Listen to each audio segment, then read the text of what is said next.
हरे कृष्ण. सर्वांचं स्वागत आहे. आज आपण 7वा अध्याय शिकणार आहोत. ज्ञान विज्ञान योग. प्रथम मंगलाचरण म्हणते आणि मग चालू करते.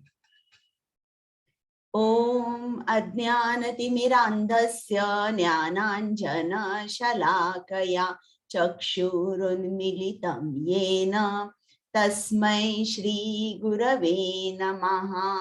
श्री चैतन्य मनोभीष्टं स्थापितं येन भूतले स्वयं रूप गदामह्यं ददाति स्वपदान्तिकं. नम ओं विष्णुपादाय कृष्ण पृष्ठाय भूतले श्रीमते भक्ति वेदांत स्वामिनीति नामिने. नमस्ते सारस्वते देवे गौरवाणी प्रचारिणे निर्विशेष शून्यवादी पाश्चात देश तारिणे. हे कृष्णा करुणा सिंधु दीनबंधु जगतपते गोपेश गोपिका कांत राधाकांत नमोस्तुते. तप्त कांचन गौरांगी राधे वृंदावनेश्वरी वृषभानु सुते देवी प्रणमामि हरिप्रिये. जय श्री कृष्ण चैतन्य प्रभु नित्यानंद श्री अद्वैत गदाधर श्रीवासादि गौर भक्त वृंद. हरे कृष्ण कृष्ण कृष्ण हरे हरे, हरे राम राम राम हरे हरे. सर्वांचं स्वागत आहे. आज आपण 7वा अध्याय शिकणार आहोत. प्रथम ज्यांच्या आनंदासाठी मी तुम्हाला भगवद्गीता सांगते आणि ज्यांच्या आनंदासाठी तुम्ही भगवद्गीता ऐकता त्या श्री राधा गोविंदांना आपण इकडनंच साष्टांग नमस्कार करूया. त्याचप्रमाणे कृपामूर्ती श्रील प्रभुपाद ज्यांनी आपल्यासाठी भगवद्गीता सोप्या शब्दात लिहून ठेवली त्यांचे आशीर्वाद घेऊया. त्यांना सुद्धा साष्टांग नमस्कार करूया आणि मग हा अध्याय चालू करूया. नामानिष्ठ प्रभूजी ज्यांनी या स्लाइड्स तयार केल्या, प्रेमा माताजी ज्यांनी मला ट्रेनिंग दिलं आणि माझ्या को होस्ट ऍडमिन कुमुद माताजी, पल्लवी माताजी, आमची टेक्निकल टीम कीर्तन करायला येतात, त्या सर्वांना मनापासून धन्यवाद आणि प्रणाम. आता काल आपण अष्टांग योग बघितला आणि अष्टांग योगाची 8 अंगे आपण बघितली आणि अष्टांग योगामध्ये प्रगती आपली कशी करता येईल हे आपल्याला कृष्णाने सांगितलं. काल मला वाटतं चॅट मध्ये कोणीतरी मला एक प्रश्न विचारला होता की मृगचर्म का वापरतात, तर त्याचं आहेत का ते कोणी चॅट मध्ये लिहिलं होतं ते मृगचर्म अशा कारणासाठी वापरतात की त्याच्यावर किडे मुंग्या कीटक येत नाही असं त्याचं सांगितलेलं आहे. आणि तर काल आपण अष्टांग योग बघितला, ती 8 अंग बघितली, यम नियम आसन प्राणायाम प्रत्याहार धारणा ध्यान आणि समाधी. आणि मग अर्जुनाने सांगितलं की मला काय हा अष्टांग योग करणं शक्य नाही, पण कृष्णाने सांगितलं तू तुझ्या मनाला संयमित करू शकतोस अभ्यासाने आणि वैराग्याने. मग अर्जुनाला तरी पण अष्टांग योग आवडला नाही, म्हणून त्यांनी विचारलं की जे अष्टांग योगी अयशस्वी होतात त्यांचं काय होतं पुढे. मग कृष्णाने सांगितलं की तुम्ही जे काही योग करता, माझ्यासाठी जे जे काही करता ते मी जपून ठेवतो, ते अजिबात वाया नाही जात. जे असफल योगी असतात त्यांना पुढच्या जन्मी वैभवशाली गुणवान श्रीमंत कुटुंबामध्ये जन्म मिळतो किंवा एका वैष्णव कुटुंबामध्ये जन्म मिळतो जो अतिशय दुर्मिळ आहे. मग त्याच्यानंतर अर्जुनाला तरी अष्टांग योग काही झाल्याने आवडला नव्हता आणि त्याच्याकडे बघून कृष्णाने शेवटी सांगून दिलं की सर्व योग्यांमध्ये जो भक्ती करतो माझी, जो एक भक्ती योगी आहे तो सर्वात श्रेष्ठ आहे असं म्हटल्यानंतर अर्जुनाला आनंद झाला. आणि मग आता 7वा अध्याय चालू होतो, जिकडे 6वा संपला. 6व्याचा शेवटचा श्लोक कुमुद माताजी जरा वाचता का श्लोक? हो माताजी, 1 मिनिट. आणि पल्लवी माताजी तुम्ही अनुवाद वाचा. येस माताजी. 6.47. हो माताजी, येस. शेवटचाच ना माताजी? हो. ओके. योगिनाम अपि सर्वेषां. योगिनाम अपि सर्वेषां मद्गतेनान्तरात्मना श्रद्धावान् भजते यो मां समे युक्ततमो मतः. हरे कृष्ण माताजी. हरे कृष्ण.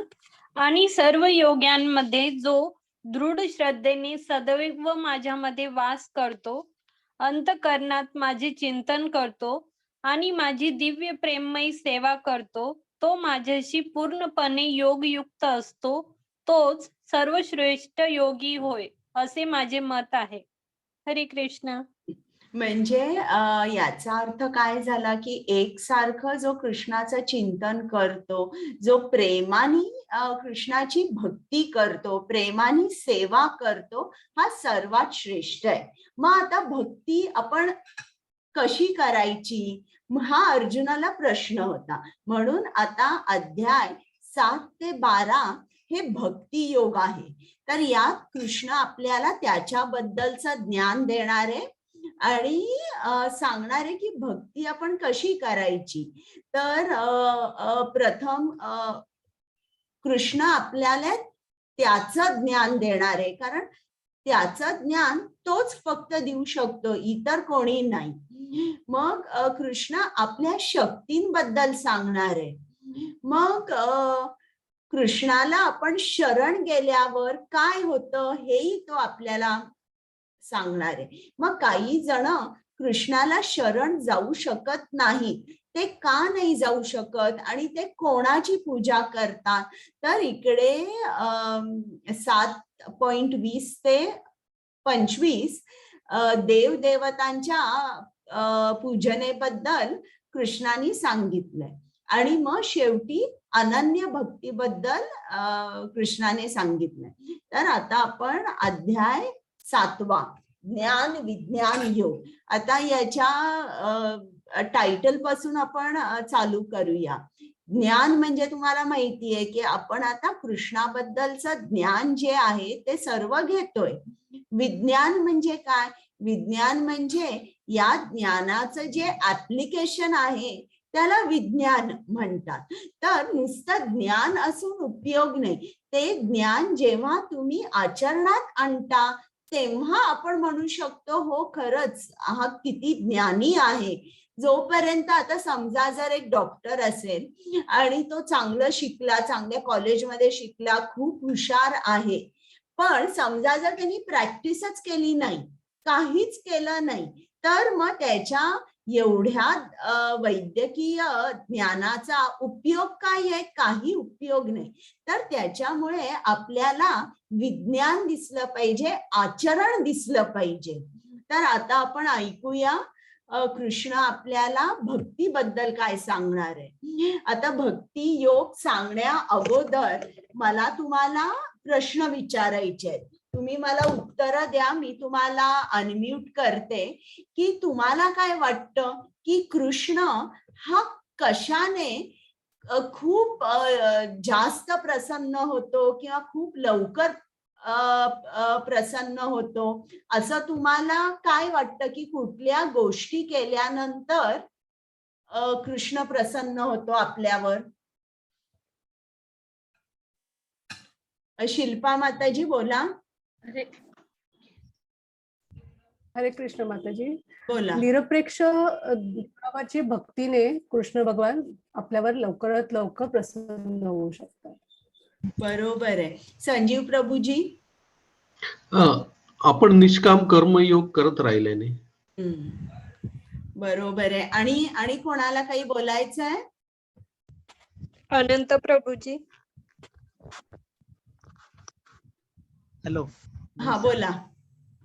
मी जे काय करणार आहे सर्व कृष्णा म्हणजे त्याच्या आनंदासाठी करणार आहे, जे काही असेल ते.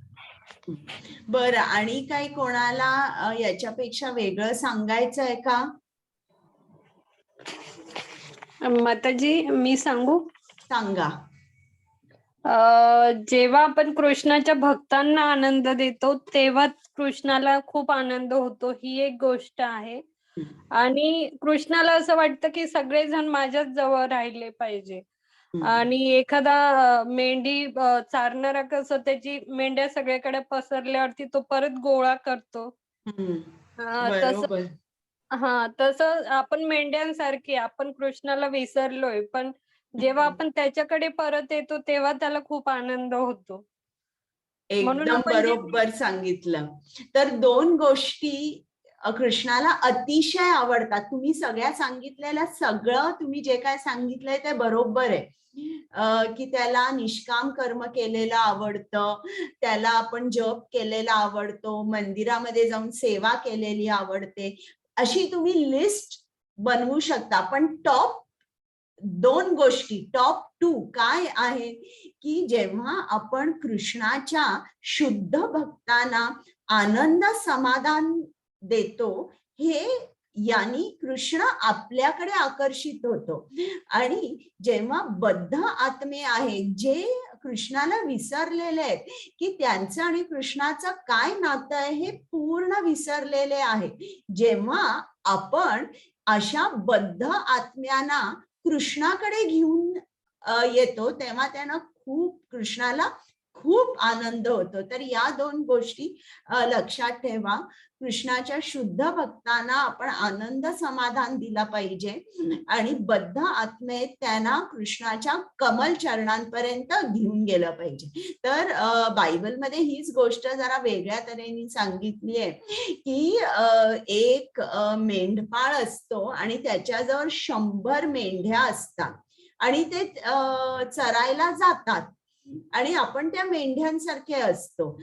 संध्याकाळ झाल्यावर हा मेंढपाळ आहे तो सगळ्या मेंढ्यांना घेऊन यायला जातो, तो आणतो आणि नंतर मोजतो आणि बघतो तर 99 आहेत, एक नाहीये. मग एक कुठे गेली मेंढी म्हणून तो शोधत शोधत जातो आणि खूप दुःखी असतो, व्याकुळ असतो की काय ही कुठे गेली, तिला कुठल्या तरी हिंस्त्र प्राण्यांनी खाल्लंय का.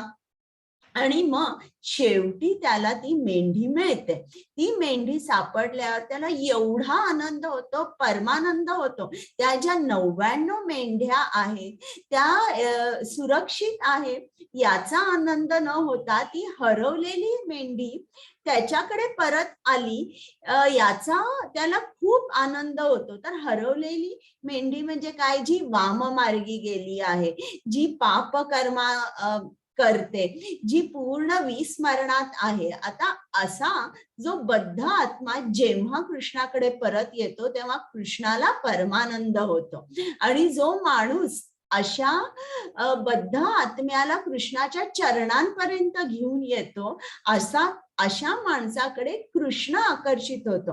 म्हणून श्रील भक्ती सिद्धांत सरस्वती आणि श्रील प्रभुपाद दोघेही सांगतात की तुम्ही कृष्णाचं दर्शन, मला कृष्णाला बघायचं आहे याच्या पाठीमागे लागू नका, पण तुम्ही अशा तऱ्हेने वागा, अशा तऱ्हेने आचरण करा, अशा तऱ्हेने राहा की कृष्ण वाट बघेल की मी या भक्ताची आणि माझी भेट कधी होते, मला या भक्ताकडे जायचंय, असं कृष्णाला वाटलं पाहिजे. तर आता प्रल्हाद महाराजांनी 7वा स्कंद श्रीमद भागवतम मध्ये सांगितलंय की भक्तीमध्ये तुम्ही कितीही प्रयत्न करा, हिमालयन एफर्ट्स, पराकाष्ठाचे प्रयत्न करा, पृथ्वी स्वर्ग हलवा, तुम्ही कितीही प्रयत्न करा, पण तुमच्या स्वप्रयत्नाने तुम्ही कधीही कृष्णापर्यंत पोहोचू शकत नाही. तुम्हाला कृष्णाची प्राप्ती होऊ शकत नाही. तुम्हाला कृष्णाची प्राप्ती दोन गोष्टींनीच होऊ शकते. एक म्हणजे जर स्वतः कृष्णाने कृपा केली तुमच्यावर, किंवा कृष्णाचे शुद्ध भक्त आहेत यांची कृपा झाली तुमच्यावर. या दोन्हींपैकी एका गोष्टीनीच आपल्याला कृष्ण प्राप्ती होऊ शकते. आणि श्रील प्रभुपाद सांगतात की आपण जे कृष्णाचे शुद्ध भक्त आहे त्यांच्या कमल चरणांची धूळ ही आपली कृपा आहे. ती कमल चरणांची धूळ मिळणे ही आपली कृपा आहे. म्हणजे थोडक्यात जे शुद्ध भक्त आहे त्यांची आपण इतकी सेवा केली पाहिजे की कृष्ण ते बघून तो कृपा करतो. म्हणजे कृष्णाचे जे शुद्ध भक्त असतात ते कसे असतात, कृष्ण त्यांची प्रॉपर्टी असतो, ते सांगतील तसा कृष्ण वागतो. मग ते शुद्ध भक्त जेव्हा सांगतात हा अमका ना खूप चांगला आहे, हा खूपच पुण्यात्मा आहे, तू जरा याच्यावर कृपा कर, असं म्हटल्यावर मग आपल्यावर कृष्ण कृपा होते. हा, आता आपण चालू करूया. कुमुद माताजी. हरे कृष्णा. श्री भगवान उवाच मय्या सत्यमना पार्थ योगं युञ्जन्मदाश्रयः असंशयं समग्रं मां यथा ज्ञास्यसि तच्छृणु. हरे कृष्णा. हरे कृष्ण. श्री भगवान म्हणाले, हे पार्थ, माझ्या भावनेने पूर्णपणे युक्त होऊन योगाभ्यासाद्वारे माझ्यावर मन आसक्त करून तू मला पूर्णपणे निसंदेह कसा जाणू शकशील ते आता ऐक. हरे कृष्ण. आता भक्तीची सुरुवात कशी होते, ऐकून होते. आपण ऐकलं पाहिजे. तर ऐकण्याला श्रवणम याला खूप महत्व दिलंय. पहिल्यांदा आपण ऐकलं पाहिजे. तुम्ही जेव्हा ऐकता आणि ते सुद्धा प्रामाणिक आध्यात्मिक गुरूंकडून, बोनाफाईड स्पिरिच्युअल मास्टर यांचंच ऐकलं पाहिजे. इतरांचं जर तुम्ही ऐकलं, तर कुठला चॅनल सत्संग लावते मी, आस्था लावते आणि कुठले कुठले चॅनल्स आहेत त्याच्यावर मी ऐकते, कोण काय म्हणतं असं करणं म्हणजे सापानी दूध घेतलंय आणि ते दूध थोडंसं राहिलेलं आहे, ते दूध आपण घेतल्यावर आपल्यावर काय परिणाम होईल, आपल्याला विषबाधा होईल. तर असंच आपण जेव्हा प्रामाणिक आध्यात्मिक गुरूंचा न ऐकता इतरांचा ऐकतो, तेव्हा आपली जी थोडीशी जरी भक्ती असेल तरी ती भक्ती जी आहे ती त्याची प्रगती न होता त्या भक्तीचा मृत्यू होतो. जेव्हा आपण इतरांचं भाष्य ऐकतो आणि जे परंपरेत नाहीये त्याचा काहीही फायदा होत नाही, वेळ मात्र फुकट जातो. तर ऐकण्याला खूप महत्व दिलंय. आपण कोणाचं ऐकायचं, आपण आपला गुरु निवडला पाहिजे. आपण कोणाचं ऐकायचं. आता तुम्हाला माहितीये की कुठल्या 4 परंपरा आहेत. भगवद्गीता मार्केटमध्ये इतकी अवेलेबल आहे, पण कोणाची भगवद्गीता वाचायची? ज्यांनी भगवद्गीता लिहिलेली आहे त्यांनी त्यांच्या गुरूंबद्दल लिहिलं पाहिजे. त्यांनी लिहिलं पाहिजे ते कोणत्या परंपरेत आहे. असं नसेल तर ऐकायचं नाही. काल मी तुम्हाला सांगितलं भक्ती ही 9 प्रकाराची असते. नवविधा भक्ती. श्रवणं कीर्तनं विष्णु स्मरणं पादसेवनं वंदनं अर्चनं वंदनं दास्यं साख्यम आत्मनिवेदनम. 9 प्रकारची असते, पण सुरुवात श्रवणापासून होते. श्रवणम, कीर्तनम, स्मरणम, पादसेवनम, वंदनम, दास्यम, साख्यम, आत्मनिवेदनम. हे परत मी तुम्हाला पुढच्या अध्यायात सांगणार आहे. तर श्रील प्रभुपादांनी सांगितलंय तुम्ही जेव्हा श्रवण करता, तुम्ही जेव्हा ऐकता, शक्य आहे की काही शंका तुमच्या मनामध्ये येतील. त्या शंकांचं तुम्ही निरसन करा आणि निसंदेह संशय न ठेवता आणि पूर्ण श्रद्धेने तुम्ही ऐका. मग एकदा तुमचं ऐकणं परफेक्ट झालं, तुमच्या शंका सगळ्या गेल्या की पुढची जी पायरी आहे कीर्तन, मग तुम्ही कीर्तन करायला लागता. एकदा तुम्ही ऐकलं, तुम्हाला पटलं, मग दुसरा स्टेप आहे कीर्तन. मग असं जेव्हा आपण ऐकतो आणि आपल्याला पटतं, आपल्या शंका बाजूला होतात, तेव्हा कीर्तन हे खूप पॉवरफुल होतं. ते एका वेगळ्या स्तरावर होतं.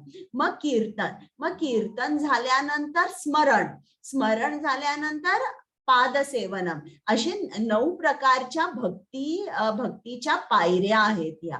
पण श्रील प्रभुपादांनी सांगितलं कलियुगात श्रवणम, कीर्तनम, स्मरणम या 3 ज्या आहेत, हे नवविधा भक्तीपैकी या ज्या 3 आहेत, या 3 युगामध्ये अतिशय सुलभ आहेत. त्याला तुम्हाला पैसा लागत नाही, तुम्हाला खूप काही सामग्री आणायची आहे आणि कुठे जायचंय असं काही नाही. घरी बसल्या बसल्या श्रवणम, कीर्तनम, स्मरणम हे तुम्ही करू शकता. आता आपण बघूया पुढची स्लाइड. हरे कृष्ण. पल्लवी माताजी. येस माताजी. हरे कृष्ण. प्रत्यक्ष ज्ञान आणि दिव्य ज्ञान हे दोन्ही प्रकारचे ज्ञान मी तुला पूर्णपणे सांगतो. हे जाणल्यावर तुला आणखीन काही जाणावयाचे शिल्लक राहणार नाही. हरे कृष्ण. म्हणजे बघा, कृष्ण आपल्याला कुठलं ज्ञान देणारे? या भौतिक जगाचं प्रत्यक्ष ज्ञान देणारे आणि दिव्य ज्ञान म्हणजे आध्यात्मिक जगाचंही ज्ञान देणारे. म्हणजे हे ज्ञान जाणल्यानंतर आणि आपल्याला काही जाणण्या योगे शिल्लक राहणार नाहीये. म्हणजे बघा, कृष्ण बोलताना कसं बोलतो, आज आपल्याला भौतिक ज्ञानाबद्दल बरंच काही माहिती आहे, आध्यात्मिक ज्ञानाबद्दल नाही. पण कृष्ण आपल्याला दोन्ही सांगणार आहे. आणि असं हे जे ज्ञान आहे हे अभूतपूर्व आहे. आता आपण ते ज्ञान ऐकूया. हरे कृष्ण. हरे कृष्णा. मनुष्याणां सहस्रेषु कश्चिद् यतति सिद्धये यततामपि सिद्धानां कश्चिन् मां वेत्ति तत्त्वतः. हरे कृष्णा. हरे कृष्ण. सहस्रावधी मनुष्यांपैकी एखादा सिद्धी प्राप्त करण्याचा प्रयत्न करतो आणि सिद्धी प्राप्त करणाऱ्या त्या मनुष्यांपैकी एखादाच मला तत्वतः जाणतो. हरे कृष्ण. आता बघा, साधारणपणे माणसं ही काय करत असतात, ही खूप बिझी असतात. त्यांच्या 4 गोष्टी असतात. पशुवत जीवन असतं त्यांचं, खाणं पिणं, झोपणं, मैथून आणि आपलं रक्षण करणं. या 4 गोष्टी कुठलाही माणूस करत असतो. पण असे लाखो करोडो माणसं असतात, त्यापैकी एक माणूस विचारतो की मी कोण आहे, माझ्या जीवनाचा उद्देश काय आहे, मी इकडे कशाला आलेलो आहे. आणि असा एखाद्या माणसामध्ये जिज्ञासा उत्पन्न होते. असे लाखो जिज्ञासू माणसं प्रयत्न करत असतात, विचार करत असतात आणि त्या मार्गावर चालत असतात की मी कोण आहे. मग अशा लाखोपैकी एखादा जो आहे त्याला तत्वतः फक्त तत्वतः नाही, त्याला फक्त थिओरॉटिकली समजतं की मी हे शरीर नाही, मी आत्मा आहे, फक्त थिअरीमध्ये समजतं. आणि अशी लाखो माणसं ज्यांना हे समजलेलं आहे, हे पटलेलं आहे की बाबा मी हे शरीर नाही, मी आत्मा आहे, ज्यांना पटलेलं आहे, ही थिअरी पटलेली आहे पूर्ण, अशापैकी एखादाच तत्वतः जाणू शकतो की कृष्ण कोण आहे. इकडे तुम्ही बघितलंय ना, ही मॅरेथॉन आहे. या मॅरेथॉन मध्ये किती लोकांनी भाग घेतलेला आहे, पण किती गळून पडलेली आहेत. काही जणांचे पाय दुखतायत, काही जणांना चालता येत नाही, काही जणांची शक्ती कमी पडते. अशा कारणाने माणसं गळून जातात आणि शेवटी एकच माणूस आहे, तो फिनिश लाईन क्रॉस करतो.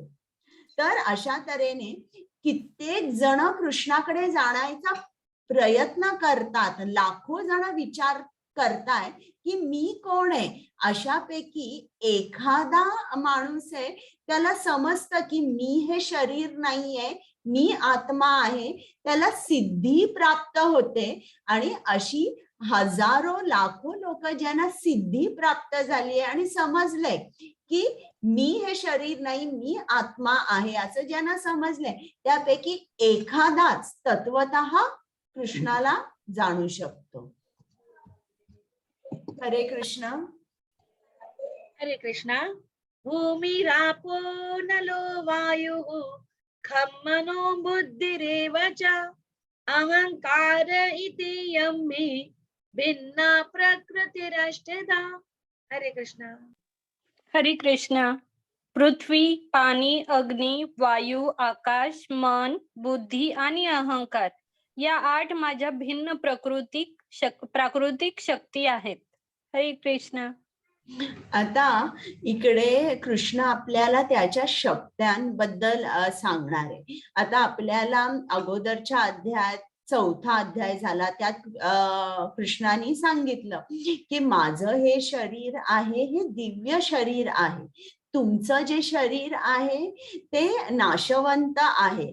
आणि तुमचं शरीर कसं आहे, आत्म्याच्यावर एक आवरण आहे सूक्ष्म शरीर, त्याच्यावर आणि एक आवरण आहे स्थूल शरीर, असं तुमचं शरीर आहे. माझं मात्र शरीर दिव्य आहे. आता काही जणांना हे एक्सेप्ट करायला किंवा याची कल्पना करायला खूप अवघड जाते की कसं काय असू शकतं, आमचं शरीर, आमच्या शरीराचा तर नाश होतो, दिव्य शरीर हे काय असतं. मग कृष्ण म्हणतो ठीक आहे, जर तुम्हाला ते एक्सेप्ट करायचं अवघड जातंय की माझं शरीर दिव्य आहे, तर मग मी तुम्हाला वेगळ्या तऱ्हेने सांगतो, ज्या तऱ्हेने तुम्ही माझा सतत विचार करत राहा. आता बघा, आई तिच्या बाळाचा कसा विचार करते, तिला काही प्रयत्न करावे लागतात का विचार करायला, तिला असं करावं लागतं का आता ना माझी सगळी कामं झालेली आहेत, आता मी बसते आणि माझ्या मुलाचा विचार करते, असं तिला करावं लागतं का? नाही. तिच्या मनामध्ये तिच्या मुलाचे, तिच्या बाळाचे विचार सतत असतात. स्वयंपाक करताना सुद्धा ती आपल्या बाळाचा विचार करते, त्याची खेळणी बघितल्यावर तिला लगेच बाळाचा विचार येतो. तर अशा तऱ्हेने आईला अगदी नॅचरली ती आपल्या बाळाचा विचार करू शकते. मग आता कृष्ण आपल्याला ज्ञान देतोय, ज्याने आपल्याला त्याचा विचार एकसारखा करता येईल. आणि असं विचार करणं याला श्रेया म्हणतात, कारण आपल्याला असा विचार करून करून आपण कृष्णमय होतो. म्हणून इकडे कृष्णाने त्याच्या ज्या बाह्य शक्ती जी आहे किंवा बहिरंगा शक्ती आहे, त्या शक्तीबद्दल कृष्णाने सांगितलंय. आता इकडे हे तुम्हाला कृष्णाचं रूप दिसतंय. काही जण म्हणतात की असं कसं, कृष्ण जो आहे तो दिव्य शरीर जे त्याचे, त्याची कल्पना आम्हाला पटत नाहीये. मग कृष्ण म्हणतात ठीक आहे, माझा असा विचार करा. मग इकडे त्यांनी सगळं झाड, जंगल, नद्या, ढग असं करून कृष्णाने सांगितलं हे सुद्धा माझंच रूप आहे. म्हणजे इकडे जे समुद्र आहेत तो कृष्णाचा कटी प्रदेश आहे, जे डोंगर आहेत ती कृष्णाची हाडे आहेत, जी हवा आहे तो म्हणजे कृष्णाचा श्वास आहे, जे डोक्यावर कृष्णाचे केस आहेत ते म्हणजे ढग आहेत, आणि ज्या रक्तवाहिन्या आहेत त्या म्हणजे नद्या आहेत, आणि अंगावरचे जे केस आहेत ते म्हणजे झाडं, वृक्ष, वेली असं आहे. तर कृष्ण म्हणतो ठीक आहे, तुम्ही असाही माझा विचार करू शकता. आणि कृष्ण सांगतो त्याच्या 8 भिन्न शक्त्या कोणत्या आहेत? पृथ्वी, पाणी, अग्नी, वायू, आकाश, मन, बुद्धी, अहंकार, या त्याच्या 8 शक्त्या आहेत. आता पुढे ऐकूया आपण. पल्लवी माताजी. हरे कृष्ण माताजी. हे महाबाहो अर्जुना, या व्यतिरिक्त माझी आणखीन एक श्रेष्ठ अशी पराप्रकृती आहे, जिच्यामध्ये जीवांचा समावेश होतो. हे जीव कनिष्ठ भौतिक प्रकृतींच्या साधनांचा उपभोग घेतात. हरे कृष्ण. आता कृष्णाच्या शक्त्या अगणित आहेत, आणि त्यांचं विभाजन सुद्धा आपल्याला असंख्य पद्धतीने करता येतं. आता इकडे जी अंतरंगा, कृष्णाच्या 3 मुख्य शक्त्या आहेत. एक म्हणजे बहिरंग शक्ती. बहिरंग शक्ती म्हणजे हे जे भौतिक जग आहे ती कृष्णाची बहिरंग शक्ती आहे, म्हणजे पृथ्वी, वायू, आकाश, अग्नी, जल ही बहिरंगा शक्ती झाली. आणि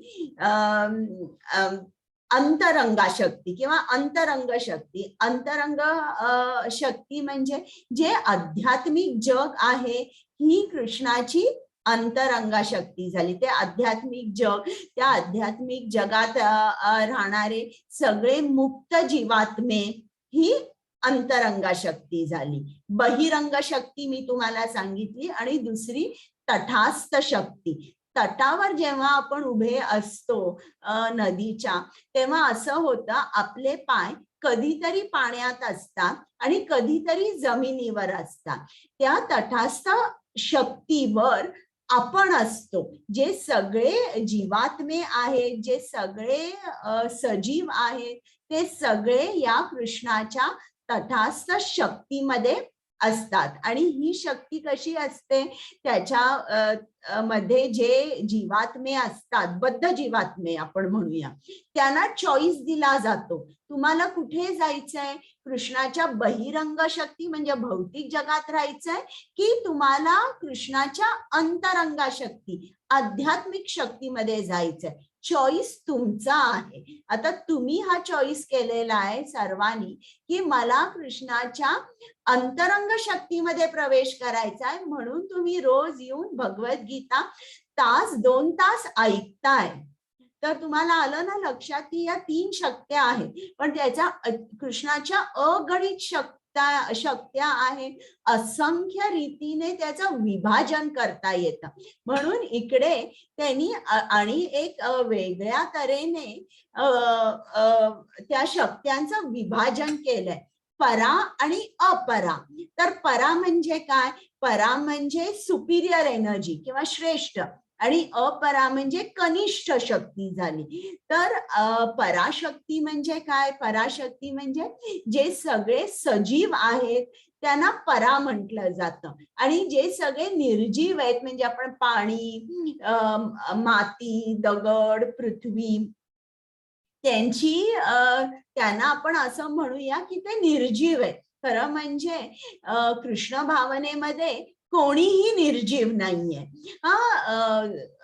जी पृथ्वी आहे, जे पाणी आहे, जे पर्वत आहे, हे सुद्धा जीवच आहेत. ते तिकडे आपण सजीव निर्जीव म्हणत नाही, पण तुम्हाला समजण्यासाठी आता मी म्हणते की हे जे सजीव आहेत ते या निर्जीव प्रकृतीचा उपयोग करतात.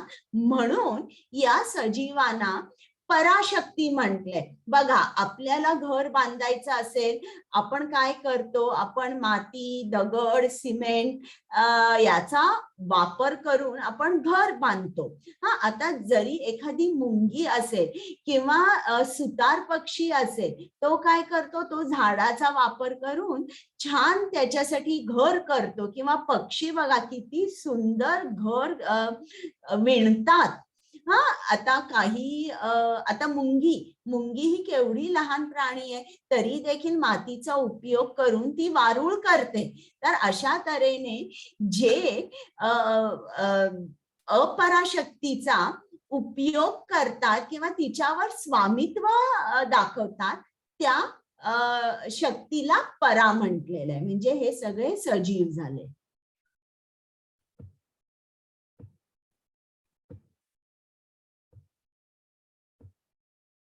हरे कृष्ण. हरे कृष्ण माताजी. श्लोक नंबर 6. सर्व सृष्ट प्राणी मात्रांचा उगम या 2 शक्तींमध्ये होतो. या जगतामध्ये जे काही भौतिक आणि आध्यात्मिक आहे, यांचा उत्पत्ती करता आणि प्रलय करताही मीच आहे, हे निश्चितपणे जाण. श्लोक नंबर 7. हे धनंजया, माझ्याहून श्रेष्ठ असे दुसरे कोणतेही तत्व नाही. दोऱ्यात ओवलेल्या मण्यांप्रमाणे सर्व काही माझ्यामध्ये आश्रित आहे. हरे कृष्ण. आता इकडे कृष्ण आपल्याला काय सांगतोय, मी सर्वांचा निर्माता आहे आणि सर्वांचा आधारी मी आहे. आपण सर्व आश्रित आहोत.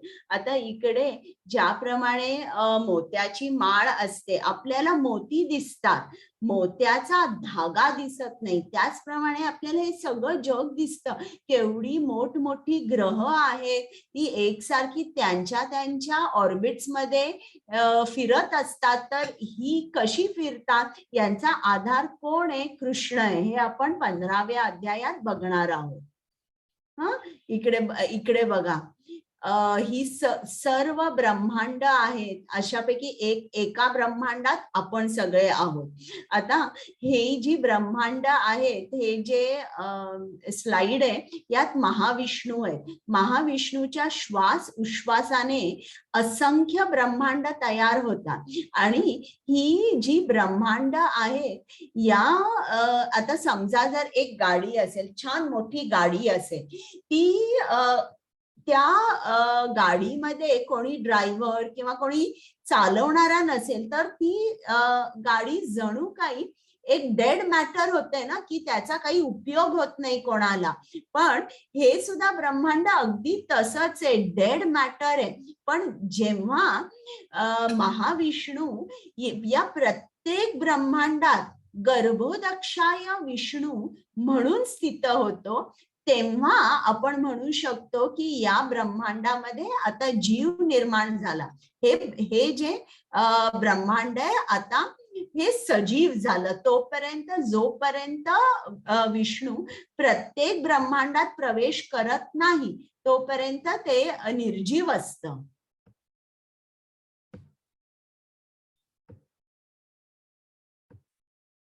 हरे कृष्ण. हरे कृष्णा. रसोहम अप्सु कौन्तेय प्रभास्मि शशि सूर्ययोः प्रणव सर्ववेदेषु शब्दखे पौरुषं दृशु. हरे कृष्णा. हरे कृष्ण. हे कौंतेया, पाण्यामधील रस मी आहे, चंद्र आणि सूर्याचा प्रकाश मी आहे, वैदिक मंत्रांमधील ओंकार मी आहे, आकाशातील शब्द मी आणि मनुष्यांमधील सामर्थ्य मी आहे. हरे कृष्ण. तर आता कृष्ण आपल्याला सांगणार आहे की तुम्ही मला कुठे कुठे बघू शकता. ठीक आहे, तुम्हाला माझ्याकडे तुम्ही येऊ शकत नाहीये ना, कारण तुम्हाला असं वाटतं की हा कसा काय असा आहे कृष्ण, याचं दिव्य शरीर कसं आहे, ती तुम्हाला कल्पना करता येत नाहीये. मग आता तुम्हाला भक्ती चालू करायची. आता तुम्ही जे जे काय बघाल त्यामध्ये तुम्ही माझं स्मरण करा. आणि खरोखर मी बघा, मी पाण्यामध्ये आहे. जेव्हा तुम्ही चंद्र सूर्याकडे बघाल तेव्हा तुम्ही लक्षात ठेवा, हा सगळा प्रकाश जो आहे हा कृष्णच आहे. मग ओम ओम वैदिक मंत्र सगळे ओमनी चालू होतात. मग तुम्ही लक्षात ठेवा की सर्व शब्दांमध्ये ओम मी आहे. आता इकडे कृष्णाने सांगितलंय पाण्यामधील रस मी आहे, म्हणजे इकडे रसचा अर्थ चव. I am the taste in water. तर आता पाण्याला चव असते का? पाण्याला अजिबात चव नसते. मग कृष्ण का म्हणतोय पाण्यामधील रस मी आहे? कारण जेव्हा आता समजा जर तुम्ही कुठलंही सॉलिड घेतलं, आता तांदळाचा दाणा, गव्हाचा दाणा, तुरीचा दाणा, आणि तुम्ही तो खाल्ला किंवा गव्हाचं पीठ, तर त्याला काही चव असते का? मला सांगा बरं. तुम्हाला अनम्यूट करायला येतंय? असते चव काही?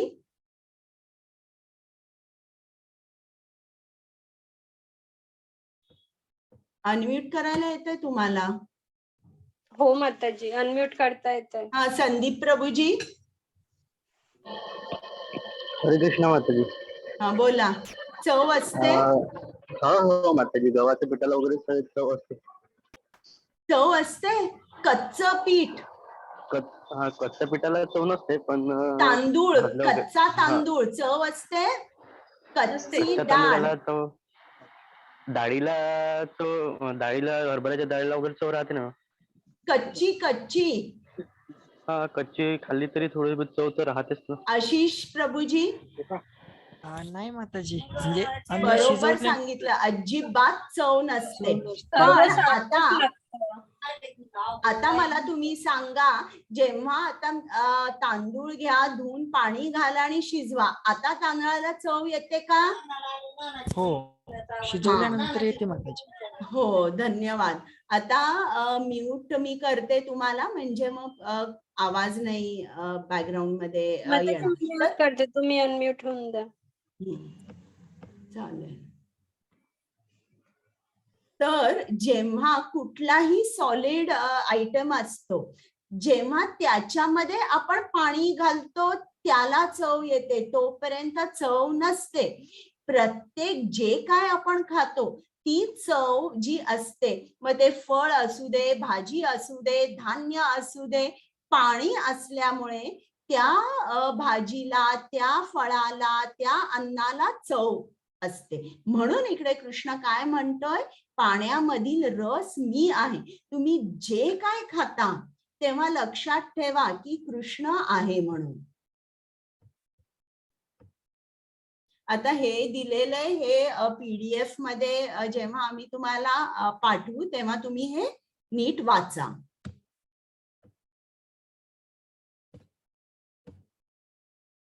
हरे कृष्ण. हरे कृष्ण माताजी. श्लोक नंबर 12. सात्विक, राजसिक आणि तामसिक हे सर्व भाव माझ्या शक्तीनेच अभिव्यक्त होतात. एका दृष्टीने मी सर्व काही आहे, परंतु मी स्वतंत्र आहे. मी प्राकृतिक गुणांच्या अधीन नाही, उलट तेच माझ्या अधीन आहेत. श्लोक नंबर 13. त्रिगुणांनी म्हणजे सात्विक, राजसिक आणि तामसिक गुणांनी मोहित झाल्यामुळे हे संपूर्ण जगत त्रिगुणातीत आणि अविनाशी आहे. माझे स्वरूप जाणत नाही. हरे कृष्ण.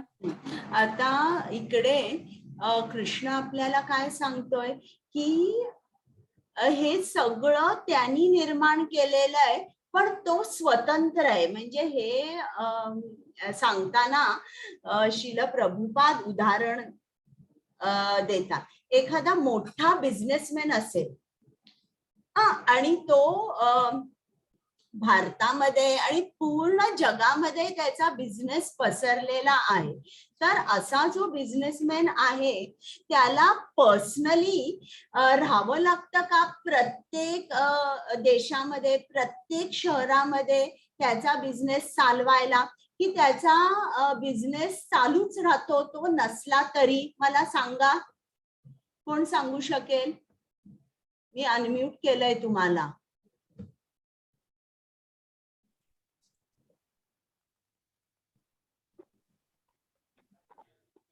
जगदीश प्रभूजी बोला.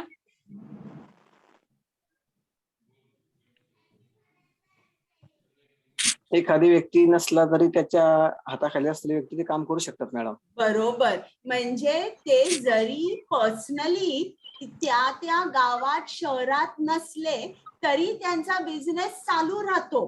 त्याचप्रमाणे कृष्णाचा आहे, त्यांनी हे सगळं केलेलं आहे आणि तो जरी नसला तरी सगळं काही त्याच्या आज्ञेनुसार सगळं व्यवस्थित चालत असतं आणि तो मात्र स्वतंत्र असतो. आणि इकडे 3 गुणांनी आपण बद्ध असल्यामुळे, इकडे बघा या स्लाइड मध्ये दाखवले कसे आपण बद्ध आहोत. आपल्याला कृष्णाचं स्वरूप आपण जाणत नाही. ज्याप्रमाणे एखाद्या तुरुंगामध्ये जे कैदी असतात, आता तुरुंगामध्ये पोलीस कैद्यांनाच घेऊन जातात बरं का, इतर चांगल्या माणसांना नाही. तुम्ही असं कधी चुकून सुद्धा गेलेला आहात का तुरुंगामध्ये? मला सांगा की आज आपण इकडे फेरफटका मारूया. नाही. नाही, तुम्ही कधीच गेला नाही. तर आता जर एका राजाला वाटलं की मी या तुरुंगामध्ये जातो आणि तिकडची व्यवस्था कशी आहे ही बघतो, आणि जर राजा गेला तुरुंगामध्ये बघायला, जेलमध्ये, तर त्या सगळ्या इनमेट्सना, त्या सगळ्या कैद्यांना असं वाटतं की हा सुद्धा एक कैदीच आहे, कारण येणारा माणूस तिकडे कैदीच असतो. अगदी त्याचप्रमाणे कृष्ण आपला निर्माता आहे, पण आपण त्याचे स्वरूप जाणूच शकत नाही. आपण त्या कैद्यांसारखे आहोत. इकडे कृष्ण अवतरला तरी आपण काय म्हणू, ते कैदी कसे म्हणतील, ते राजाला ओळखणार नाही, हा कैदीच आहे. त्याचप्रमाणे आपण पण म्हणू कृष्ण हा माणूसच आहे आपल्यासारखा. त्याचं जे तो जो सर्व लोक महेश्वरम आहे, जो supreme personality of God head आहे, त्याला आपण ओळखणार नाही. आपण म्हणू हा आपल्यासारखाच एक माणूस आहे.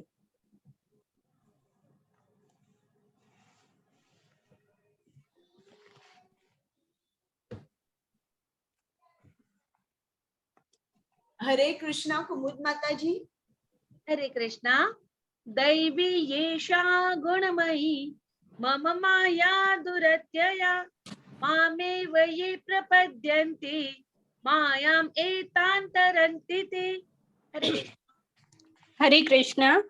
3 प्राकृतिक गुणांनी युक्त झालेली 3 प्राकृतिक गुणांनी युक्त असलेली माझी दैवी मायाशक्ती ही अतिशय दुस्तर आहे, परंतु जे मला शरण आले आहेत ते मायेला सहजपणे तरून पलीकडे जातात.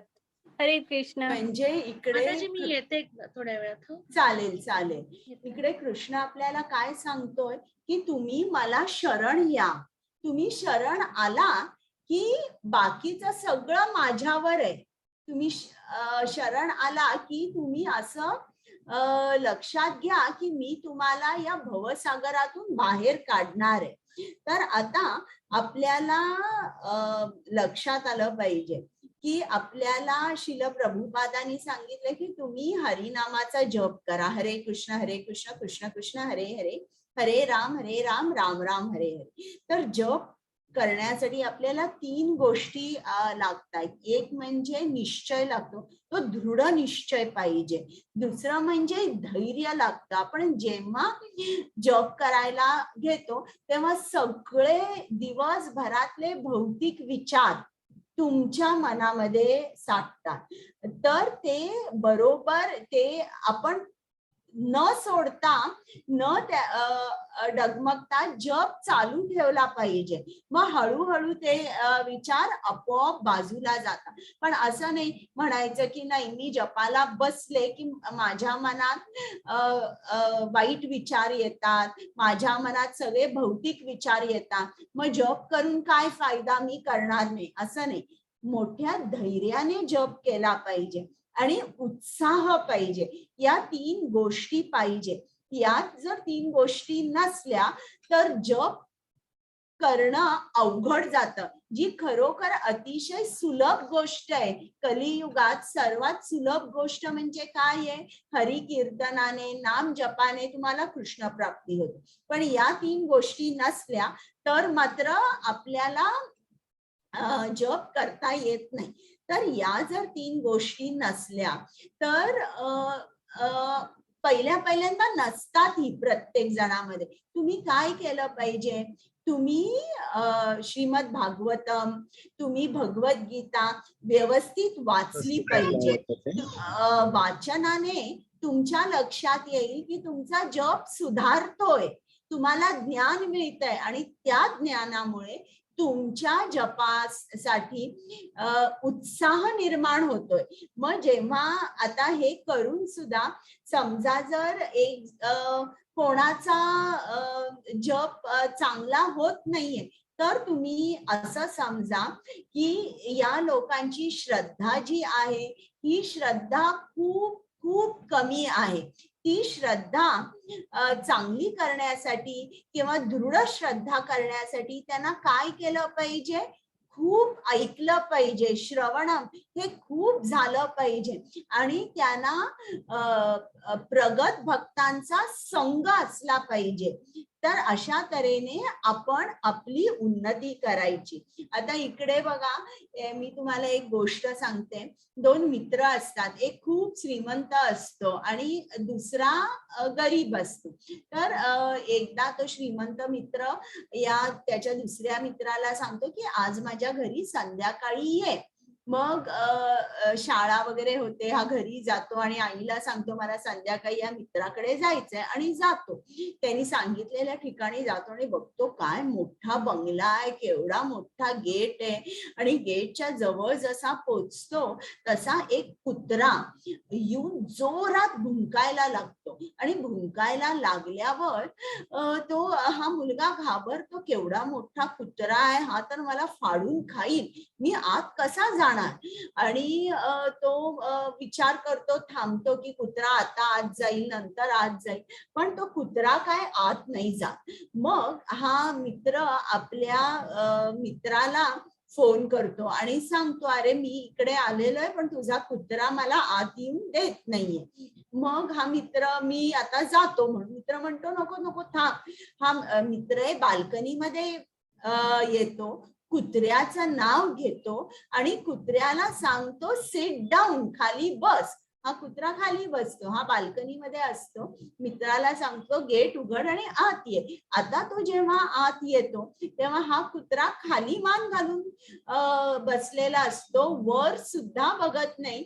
जो या मित्राचा फडशा पाडायला तयार होता आता खाली मान करून बसतो. हा मित्र जातो आणि आपल्या मित्राच्या घरी जातो तो. तर अशा तऱ्हेने आपल्याला सुद्धा कृष्णाची जी माया आहे, जी त्रिगुणात्मक शक्ती आहे, ती आपल्याला अतिशय त्रास देते. आपल्याला कृष्णाकडे जाता येत नाही, इतक्या तऱ्हेचा निराळा त्रास ती देते. मग जर आपण कृष्णाचं नाम घेतलं, हरिनामाचा जप आपण चालू केला, तेव्हा ही जी माया आहे ही आपल्याला हात सुद्धा लावू शकत नाही. कारण कृष्ण तिला सांगतो की हा माझा भक्त आहे, याला त्रास नाही द्यायचा.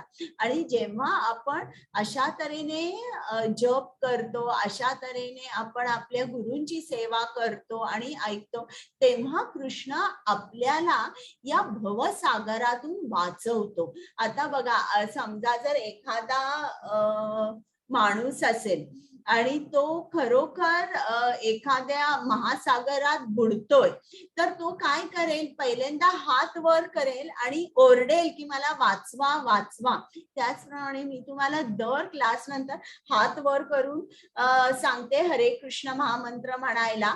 का आपण हात वर करतोय? कारण जितका हा सागर तुम्हाला महासागर खोल दिसतोय, या महासागरात या जीवाचे वाचण्याचे चान्सेस जवळजवळ शून्य आहे. आतमध्ये केवढे मोठमोठे मासे आहेत, ते याला गिळून टाकतील. तर असंच आपण या भवसागरामध्ये आहोत. आपण हात वर करून कृष्णाला हाक मारतोय, कृष्णा इकडे ये, इकडे मी आहे, म्हणून आपण हात वर करून कृष्णाला सांगतो, या भवसागरातून, या जन्म मृत्यू चक्रातून मला सोडव. हरे कृष्ण.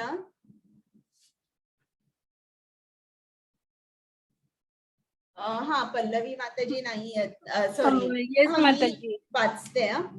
न मां दुष्कृतीनो मूढा प्रपद्यन्ते नराधमा मायया परुज्ञाना आसुरं भवम् आश्रिता. हरे कृष्णा. जे अत्यंत मूर्ख आणि दुष्ट आहेत, नराधम आहेत, ज्यांचे ज्ञान मायेमुळे नष्ट झाले आहे आणि जे असुरांची नास्तिक प्रवृत्ती धारण करतात, ते मला शरण येत नाहीत. हरे कृष्णा. आता कृष्ण इकडे सांगतोय, कुठली 4 जण त्याला शरण जात नाही. एक म्हणजे जे अत्यंत मूर्ख आणि दुष्ट आहेत, ते कृष्णाकडे जात नाही. जे नराधम आहे, जे खूप विकर्मी आहेत, लोकांना लुटतात, स्त्रीगमन करतात, दारू पितात, जुगार खेळतात, ती कृष्णाकडे जाऊ शकत नाही. ज्यांचे ज्ञान मायेमुळे नष्ट झालेले आहे, म्हणजे सायंटिस्ट, मोठमोठे शिकलेली लोक असतात, खूप सायंटिस्ट, इंजिनियर्स, डॉक्टर्स असतात, रिसर्च करत असतात.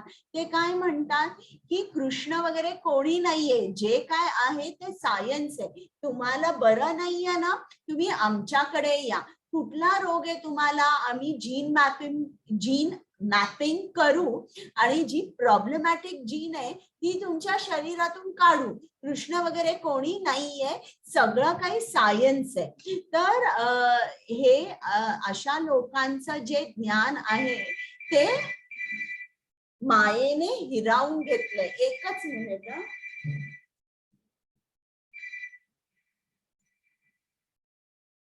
Hello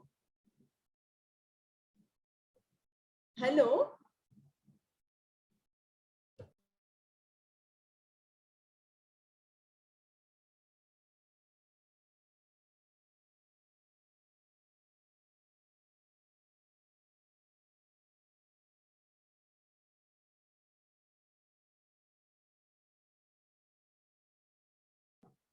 sorry. चला. तर कृष्णाने सांगितलंय की ज्यांचं ज्ञान मायेने हिरावून घेतलेलं आहे, म्हणजे ते सायंटिस्ट, अशी लोक माझ्याकडे येत नाही. आणि जी आसुरी प्रवृत्तीची आहे, आसुरी प्रवृत्ती म्हणजे काय आहे, असुर म्हणजे कोण आहे, त्याला देवाचं राज्य पाहिजे, पण त्याला देव नकोय, त्याला देवापेक्षा जास्त पॉवरफुल व्हायचंय, जास्त बळ पाहिजे त्याला. आणि तो याला आसुरी प्रवृत्ती म्हणतात. त्यांना देवासारखं किंवा देवापेक्षा जास्त पाहिजे, संपत्ती पाहिजे, बळ पाहिजे, राज्य पाहिजे, पण त्यांना देव नकोय. म्हणून अशी 4 माणसं शरण येत नाही. आता अत्यंत मूर्ख माणसं जी आहे त्याची तुलना गाढवा बरोबर केली आहे. हे गाढव आहे, याला वाटतं की दिवस रात्र मी काम केलं तरच माझा मालक मला खायला देईल. त्याला माहित नाहीये, तो जरा पुढे चालला तर पर्वतच्या पर्वत आहेत, ज्याच्यावर लुसलुशीत गवत आहे आणि तो थोडं काय हवं तितकं गवत खाऊ शकतो. पण त्याला असं वाटतं की आपण मर मेल्याशिवाय आपल्याला 2 घास खायला मिळणार नाही. आणि आपली सुद्धा अशीच प्रवृत्ती असते की आपल्याला वाटतं मी काम केलं नाही, मी 12 तास काम केलं नाही, मी इतके तास काम नाही केलं तर मला पैसा मिळणार नाही. म्हणून आपण आपल्या सेल्फ डेव्हलपमेंटसाठी काहीही वेळ न ठेवता असं गाढवासारखं काम करतो आणि त्याच्यामुळे आपल्याला वेळच उरत नाही. कृष्णाकडे जाण्यासाठी, कृष्ण काय सांगतोय हे ऐकण्यासाठी आपल्याला वेळ मिळत नाही. हे झाले नराधम, की इकडे ही गोष्ट आहे चैतन्य चरितामृत मध्ये जगाई आणि मदाई. त्यांना नित्यानंद प्रभूजींनी सांगितलं की तुम्ही हरे कृष्णा महामंत्राचा जप करा, तुम्ही जे वाईट काम करताय ते सोडा. पण ते न ऐकता जगाई यापैकी एकानी नित्यानंद प्रभूंना तो दारू पित होता, तर त्यांनी ती बाटली दारूची त्यांच्या कपाळावर फेकली आणि कपाळातून भळाभळा रक्त आलं. मग हे जे जवळपास भक्त होते ते लगेच महाप्रभूंकडे गेले आणि सांगितलं काय झालं ते. महाप्रभू खूप चिडले, ते आले आणि चैतन्य महाप्रभू हे कृष्णच होते. त्यांनी लगेच सुदर्शन चक्राला बोलवलं, पण नित्यानंद प्रभूंनी तिकडेच महाप्रभूंना सांगितलं तुमचा हा करुणा अवतार आहे, तुम्ही सुदर्शन चक्र परत घ्या. आणि मग त्यांनी या दोघांनाही जगाई आणि मदाई यांनी जेव्हा चैतन्य महाप्रभूंचं कृष्ण स्वरूप बघितलं तेव्हा ते लगेच नतमस्तक झाले. मग महाप्रभूंनी त्यांना माफ केलं आणि त्यांना हरे कृष्ण महामंत्राचा जप करायला सांगितला. इकडे बघा, इकडे रावण आहे. रावण यांनी कितीतरी वर्ष तपश्चर्या केली, पण त्याचा उद्देश काय होता की मला देवाची सेवा करायची नाहीये, मला देवाला चाकर बनवायचंय, माझा नोकर बनला पाहिजे देव. तर अशा तऱ्हेने जेव्हा आपण कुठलीही उपासना तप करतो तर ही जी प्रवृत्ती आहे याला आसुरी प्रवृत्ती असं म्हणतात. आता कृष्ण सांगणार आहे की कुठले 4 जण त्याच्याकडे जातात. चतुर्विधा भजन्ते मां जना सुकृतिनोऽर्जुन आर्तो जिज्ञासुरर्थार्थी ज्ञानी च भरतर्षभ. हरे कृष्ण. हे भरतश्रेष्ठ अर्जुना, 4 प्रकारचे पुण्यात्मा माझी भक्ती करू लागतात. आर्त, अर्थार्थी, जिज्ञासू आणि ज्ञानी. हरे कृष्ण. बघा आता एक एक शब्द ऐका. इकडे काय सांगितलंय, जे भक्त जे कृष्णाची भक्ती करतात ते पुण्यात्मे आहेत, त्यांना पुण्यात्मा म्हणतात. जे भक्ती करतात ते 4 प्रकारचे आहेत. कोणते 4 प्रकारचे आहेत? एक आर्त. आर्त म्हणजे काय की जो संकटात अडकलेला आहे आणि संकटात अडकलेला असताना तो कृष्णाकडे जातो आणि कृष्णाला सांगतो की माझ्यावरचं संकट तू दूर कर.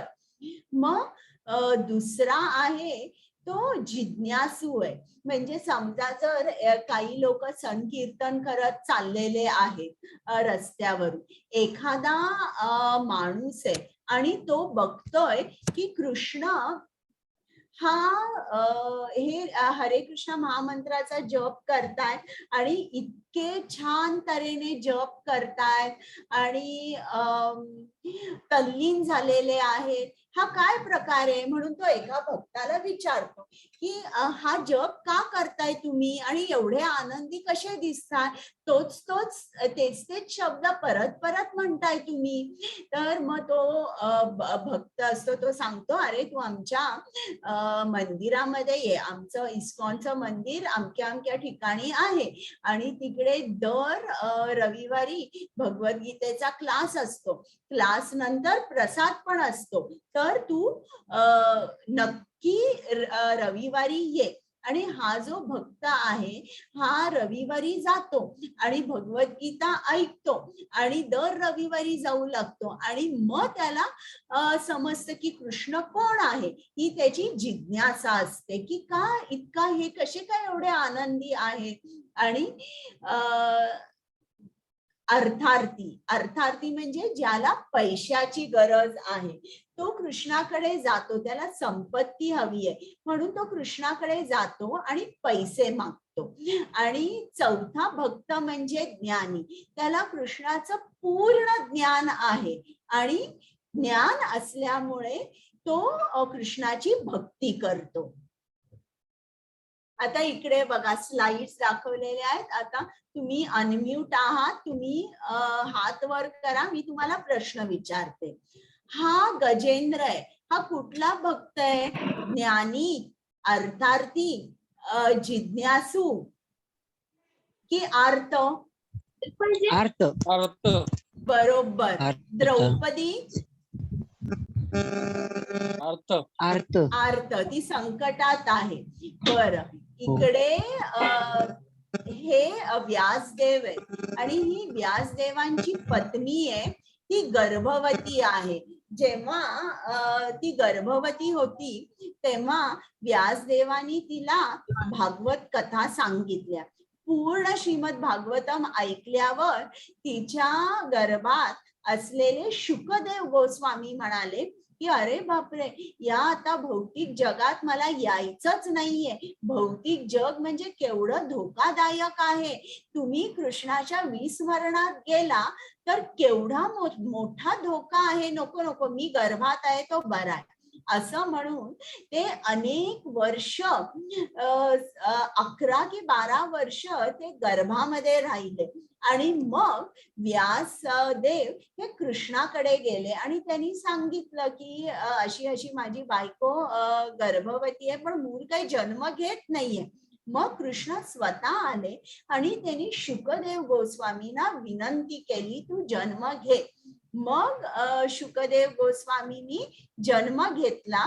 तर इकडे हे जे शुकदेव गोस्वामी आहेत हे कोण आहेत? हे ज्ञानी आहेत. त्यांना ज्ञान मिळालं होतं म्हणून ते ज्ञानी आहेत. इकडे परीक्षित महाराजांना 8 दिवस होते, 7 दिवस होते. त्यांना माहिती होतं की ते कधी मरणार आहेत असं, म्हणजे आपण म्हणू शकू ते खूप नशीबवान होते. मग तो सप्ताह जो आहे त्यांना माहित होतं की आपण कधी मरणार आहे. ते त्यांच्या नातेवाईकांना, मित्रांना, इतर राजांना वगैरे भेटायला नाही गेले. ते थेट त्यांच्या गुरूंकडे गेले, शुकदेव गोस्वामींकडे गेले आणि त्यांनी विचारलं, what is the duty of a dying man, की आता मला मरण येणार आहे, आता माझं काय कर्तव्य आहे, मी काय करू. मग शुकदेव गोस्वामींनी त्यांना भागवत कथा सांगितली. म्हणजे इकडे दोघही ज्ञानी होते, शुकदेव गोस्वामी आणि परीक्षित महाराज. ज्ञानी असल्यामुळे त्यांनी जाऊन चौकशी केली की आता माझं कर्तव्य काय आहे. आणि हे नैमिषारण्य आहे. इकडे सूत गोस्वामी आहेत आणि जमलेले ऋषी आहेत, त्यांना कृष्णाबद्दलचं ज्ञान पाहिजे. हे जे सर्व ऋषी आहेत हे जिज्ञासू आहेत. इकडे आता मला सांगा, सुग्रीव आणि प्रभू रामचंद्र आहेत आणि सुग्रीवाचं गेलेला राज्य रामचंद्रांनी त्यांना परत मिळवून दिलं. मग हा कुठला भक्त आहे? आर्त, अर्थार्थी, ज्ञानी की जिज्ञासू? सांगा. अर्थार्थी. त्याला त्याचं राज्य हवं होतं. हा ध्रुव आहे. ध्रुव सुद्धा रानामध्ये गेला आणि जप त्यांनी ओम नमो भगवते वासुदेवायाचा जप केला. का? कारण त्याला त्याच्या पणजोबांपेक्षा, त्याचे पणजोबा ब्रह्मदेव होते, त्यांच्याही पेक्षा मोठं राज्य पाहिजे होतं म्हणून तो कृष्णाकडे गेला. तोही अर्थार्थी. एक मिनिट. हरे कृष्ण.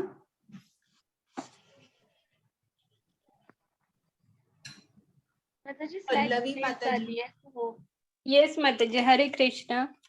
यापैकी जो पूर्ण ज्ञानात आहे आणि जो सदैव शुद्ध भक्ती सेवेत मग्न असतो तोच श्रेष्ठ.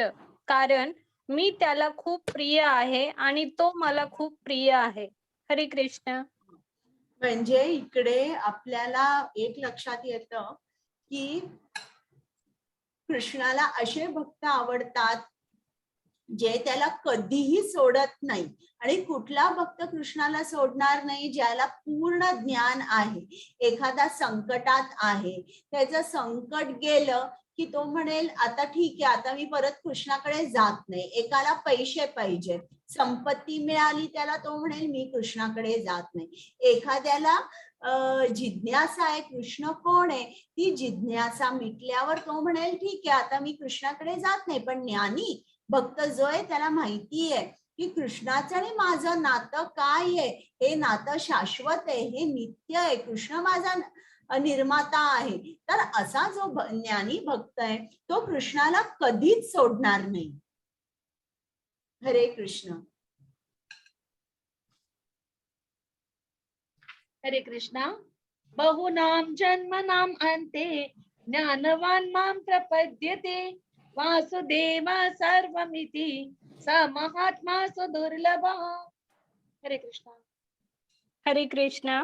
अनेक अनेक जन्म आणि मृत्यूनंतर ज्याला वास्तविक ज्ञान होते तो मी अस्तित्वातील सर्व गोष्टींच्या कारणांचे परम कारण असल्याचे जाणून मला शरण येतो असा महात्मा अत्यंत दुर्लभ असतो. हरे कृष्ण. बघा आता त्यांनी कृष्णाने काय सांगितलंय, त्याच्या भक्तांना त्यांनी पुण्यात्मा म्हटलेलं आहे आणि जे शरण जातात त्यांना त्यांनी महात्मा म्हटलेलं आहे. शरण जाणे ही सोपी गोष्ट नाहीये. नेक्टर ऑफ डिवोशन पुस्तक श्रील रूप गोस्वामींचं आहे. त्यांनी लिहिलेलं आहे शरण जाण्याच्या 6 स्टेजेस, 6 लेवल्स आहेत. 6 लेवल्स ऑफ सरेंडर, 6 स्तर आहेत. तर ते 6 स्तर कोणते की जे भक्तीसाठी अनुकूल आहे ते आपण स्वीकारायचं. जे भक्तीसाठी प्रतिकूल आहे त्याचा आपण त्याग करायचा. आपण खात्रीने, आपली पूर्ण खात्री पाहिजे की फक्त कृष्ण हा माझा रक्षण करताय. आपल्याला आता काय वाटतं की आपले आई वडील आहेत, आपली मुलं आहेत, पती पत्नी हे सगळे आपल्याला मदत करतील, आपल्याला गरज पडेल तेव्हा आपलं रक्षण करतील, असं नाही. आपल्याला ठाम मत पाहिजे की फक्त कृष्ण हा एकटाच आपला रक्षण करताय आणि आपण फक्त कृष्णावर पूर्णपणे 100% अवलंबून असलं पाहिजे. आणि आपल्या ज्या ज्या इच्छा आहेत त्या कृष्णाच्या इच्छेशी अनुरूप पाहिजे. आणि 6वी आणि सर्वात मोठी गोष्ट म्हणजे आपल्याला एकसारखं वाटलं पाहिजे की हे इतर भक्त केवढे मोठे आहेत, त्यांची भक्ती केवढी चांगली आहे, माझी मात्र खूप मी कमी आहे. म्हणजे आपण स्वतःला खूप आपण नम्र असलं पाहिजे, खूप नम्र. म्हणजे ज्याप्रमाणे गवत असतं, कसं असतं गवत, नम्र असतं. आणि नम्र असल्यामुळे जोरात वारा जरी आला तरी ते जे गवत असतं ते असं उन्मळून नाही जात किंवा तुटून जात नाही, ज्याप्रमाणे एक मोठं झाड असतं ते. तर आपण नम्रता आपल्यामध्ये खूप असली पाहिजे. आपल्याला एकसारखं वाटलं पाहिजे की माझी भक्ती काही एवढी चांगली नाहीये, इतरांची किती छान भक्ती करतात. म्हणजे थोडक्यात गर्व नसला पाहिजे. हरे कृष्ण. हरे कृष्ण माताजी. श्लोक नंबर 20.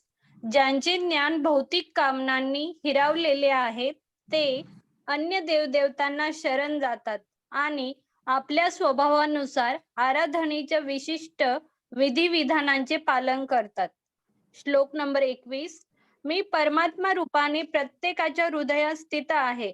जेव्हा मनुष्य विशिष्ट देवतेची उपासना करण्याची इच्छा करतो तेव्हा त्या विशिष्ट देवतेवर मी त्याची श्रद्धा दृढपणे स्थिर करतो, जेणेकरून तो त्या देवतेची उपासना करण्यात स्वतःला समर्पित करू शकतो.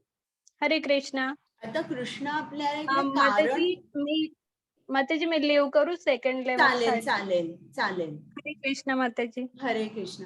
आता कृष्ण आपल्याला इकडे सांगतोय की लोक त्याच्याकडे का येत नाही, कारण सांगतोय का, कारण त्यांच्या मनामध्ये अनेक कामानी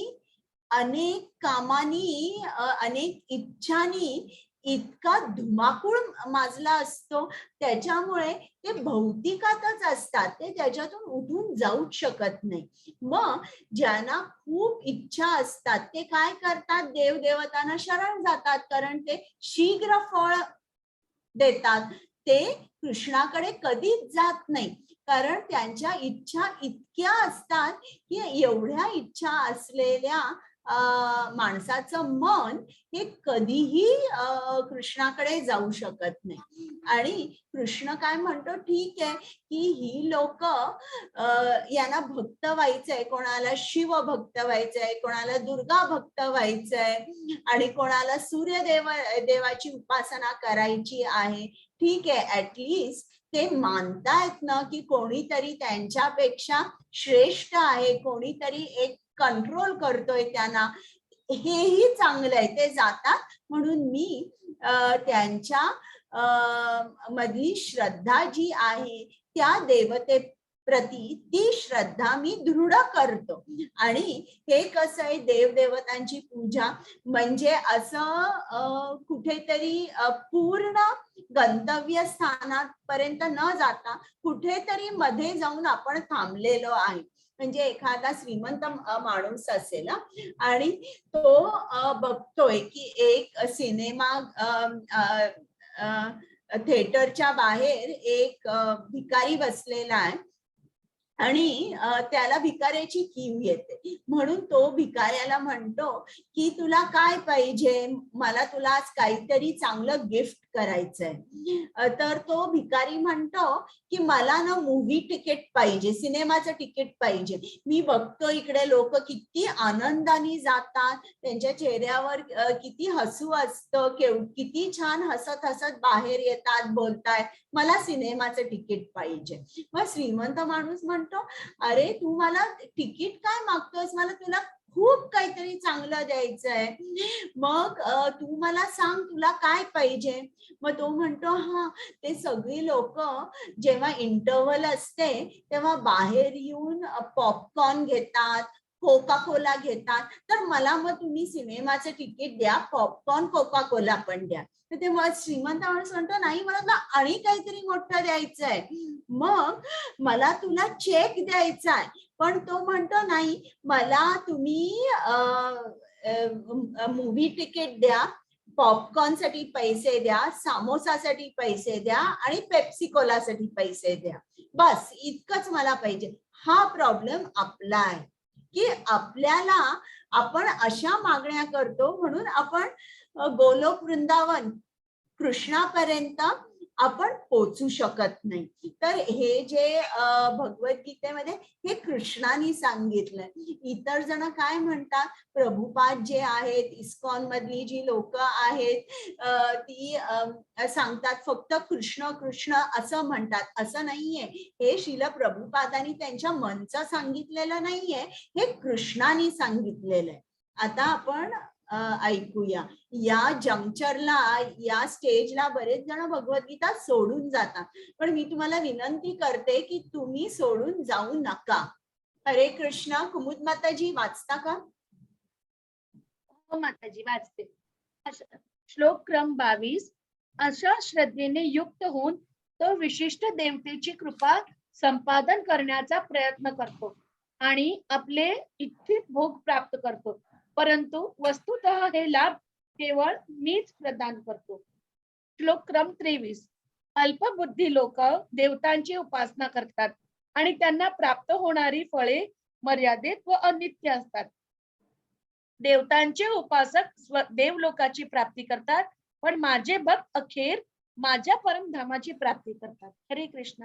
म्हणजे कृष्ण आपल्याला काय सांगतोय की त्यांना जे काही फळ देवतांकडून मिळतं हे फळ वास्तविक मीच प्रदान करतो, आणि ही लोक, या लोकांना अल्पमेधसाम म्हटलेलं आहे श्लोकामध्ये, म्हणजे अल्पबुद्धीची लोक देवदेवतांकडे जातात असं म्हटलेलं आहे. आणि त्यांना मिळणारे फळ कसं असतं, टेम्पररी असतं, अनित्य असतं.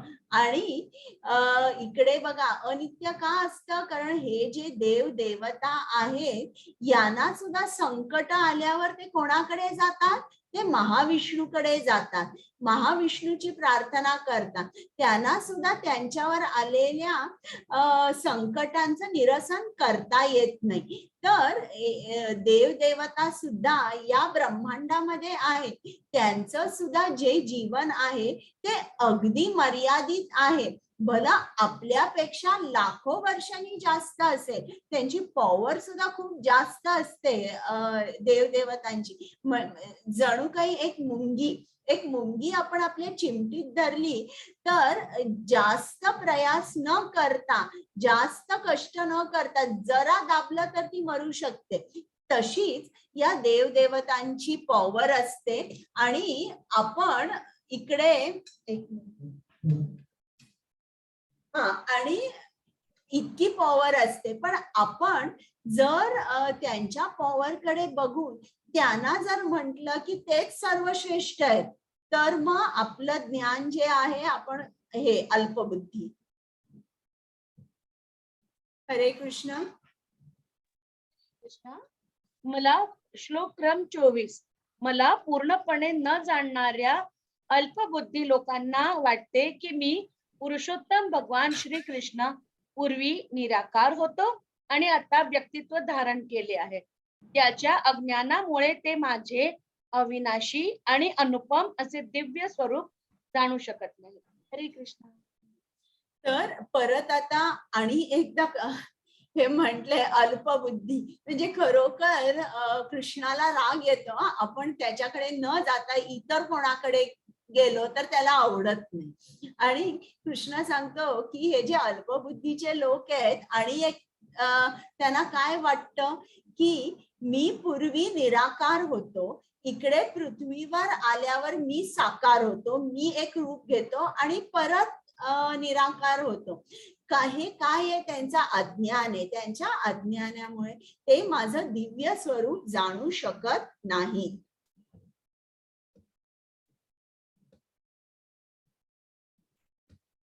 हरे कृष्ण. हरे कृष्ण. श्लोक क्रम 25. मूढ आणि अज्ञानी लोकांना मी कधीही प्रकट होत नाही. माझ्या अंतरंगा शक्तीद्वारे मी त्यांना अप्रकट राहतो आणि म्हणून मी अजन्मा आणि अच्युत असल्याचे ते जाणू शकत नाही. श्लोक क्रम 26. अर्जुन मी पुरुषोत्तम भगवान भूतकाळात घडलेले सर्व काही, घडत असणारे सर्व आणि भविष्य काळात घडणारे सर्व काही जाणतो. मी सर्व जीवांना जाणतो, परंतु मला कोणीही जाणत नाही. हरे कृष्ण. म्हणजे इकडे अर्जुन, इकडे कृष्ण आपल्याला काय सांगतो की जे अभक्त आहेत त्यांच्या पुढे कृष्ण अप्रकट असतो. आता तुम्हाला उदाहरण देते. आता समजा जर तुम्ही कोणाला जेवायला बोलवलं आणि त्या माणसानी प्रत्येक पदार्थाला नावं ठेवली, पोळ्याबरोबर झाल्या नाही, भाजीमध्ये तेल कमी आहे, काही खमंग नाहीये, चटण्या नाहीये, तळलेलं काही नाहीये आणि प्रत्येक गोष्टीला नावं ठेवली, तर तुम्ही त्याच माणसाला परत जेवायला बोलवाल का? सांगा बरं मला. तुम्ही अनम्यूट करून सांगा. नाही केशव बोलवणार. प्रभूजी नाही बोलवणार. नाही पण एका माणसाला बोलवलं आणि तुम्ही जेवण केलं आणि प्रत्येक पदार्थ त्यांनी आवडीने खाल्ला, तर तुम्हाला आनंद होईल आणि तुम्ही त्याला परत बोलवाल सुद्धा वेळ असेल तेव्हा. अगदी तसंच कृष्ण जे भक्त आहेत त्या भक्तांपुढे का प्रकट होतो? कारण ते भक्त त्याच्यावर प्रेम करतात, त्याला आनंदाने संबोधतात. आणि जे अभक्त आहेत ते काय करतात? ते म्हणतात कृष्ण नाहीच आहे, कृष्ण नाहीच आहे ते. म्हणतात सायन्स हे सगळं आहे. मग अशा लोकांपुढे कृष्ण येत नाही. बघा कृष्ण भावना भावित जीवन, किती भावना आहेत. आता इकडे कृष्ण अर्जुनाला सांगतो की मला सर्व काही माहित आहे, मी सर्व जीवांना जाणतो, परंतु मला कोणीही जाणत नाही. का? कारण कृष्ण हा निर्माता आहे, आपण निर्मित आहोत. कुमुद माताजी. हरे कृष्णा. हरे कृष्णा. येषां त्वन्त्यगतं पापं जनानां पुण्यकर्मणां ते द्वंद्वमोह निर्मुक्ता भजन्ते मां दृढव्रतः.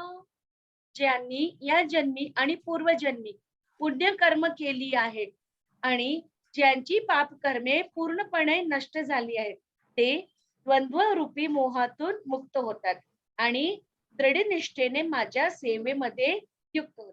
हरे कृष्ण. आता कृष्णाची भक्ती करायची असेल, क्वालिफिकेशन काय लागतं? हे क्वालिफिकेशन आहे. ज्यांनी या जन्मी आणि पूर्व जन्मी पुण्य कर्मे केलेली आहेत आणि ज्यांची पाप कर्मे पूर्णपणे नष्ट झालेली आहेत. म्हणजे तुम्ही भगवद्गीता क्लासला येता, तुम्ही भक्ती आता तुम्ही भक्ती करायचा प्रयत्न करताय, तुम्ही ऐकताय, हे सुद्धा साधी गोष्ट नाहीये.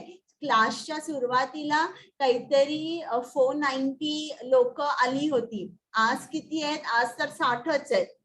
आज रविवारी नेहमी जरासा अटेंडन्स कमी असतो, पण लक्षात ठेवा तुम्ही सर्व जी कोणी आलेला आहात, तुमच्या हे क्वालिफिकेशन्स आहेत, म्हणून तुम्ही इकडे भगवद्गीता बसून ऐकू शकता.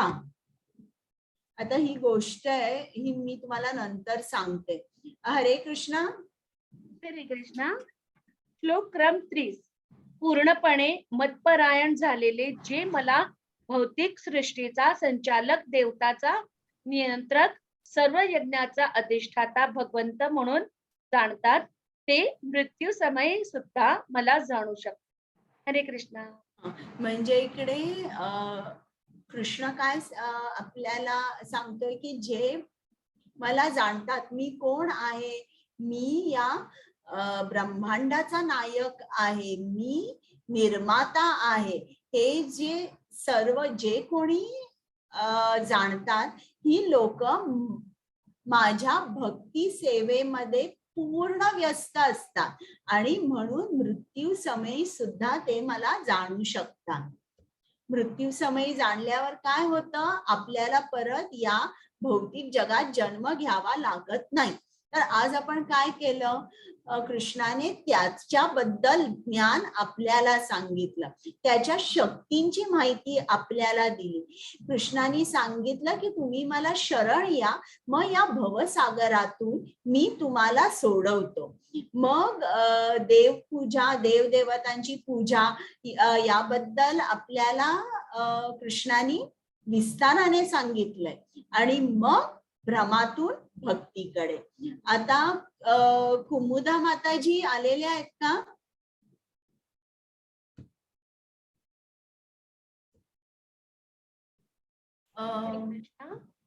माताजी हे बोलून टाकलेलं आहे, पुन्हा बोलते. पूर्णपणे मतपरायण झाले. नाही झालं हे. हो माताजी. आता मी बघत होते, त्या आल्या ना की मला सांगा कुमुदा माताजी, नाहीतर मी हो ठीक आहे ठीक आहे सांगते. हा, तोपर्यंत मी ही गोष्ट सांगते मृगारीची. एक मृगारी होता आणि तो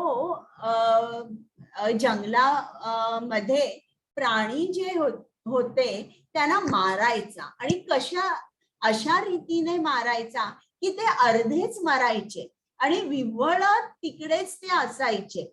मग त्यांचा अनेक दिवसांनी प्राण जायचा. तर एक दिवस या जंगलातून नारद मुनी चालले होते आणि नारद मुनींनी या मृगारीला बघितलं. अरे तू काय करतोयस? हे घोर पाप झालं. तू या प्राण्यांना मारतो हे तर पाप झालंच, पण तू पहिलं त्यांना अर्ध मारतोस आणि मरायला ठेवतोस, ही चांगली गोष्ट नाहीये. मग तू हे सगळं कशाला करतोयस, कशाला प्राण्यांना मारतोय?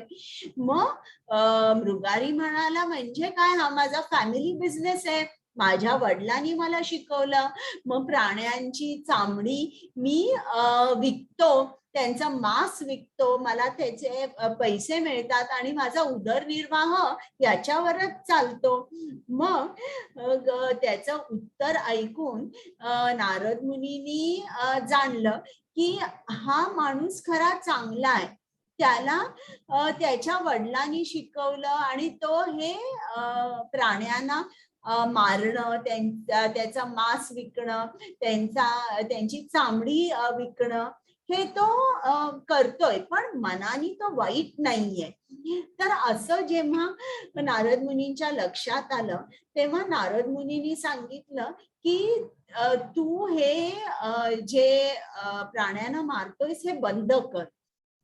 मग त्यांनी सांगितलं, हो पण माझा उदरनिर्वाह काय?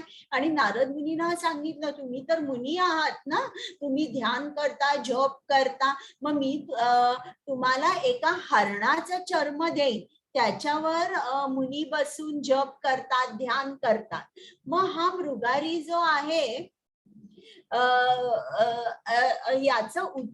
याचा प्रश्न ऐकून, उत्तर ऐकून त्यांना खरंच पटलं की हा साधा भोळा भाळा आहे आणि याला ज्ञान नाहीये.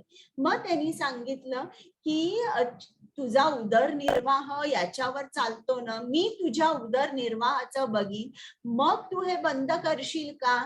मग मृगारी म्हणाला, हो. मग त्यांनी सांगितलं, तुझा धनुष्यबाण जा पाण्यात फेकून ये आणि उद्या तू याच जंगलामध्ये एका तळ्याच्या जवळ एक कुटीर बांध आणि त्या कुटीरामध्ये तुझ्या बायकोला येऊन तू राहा.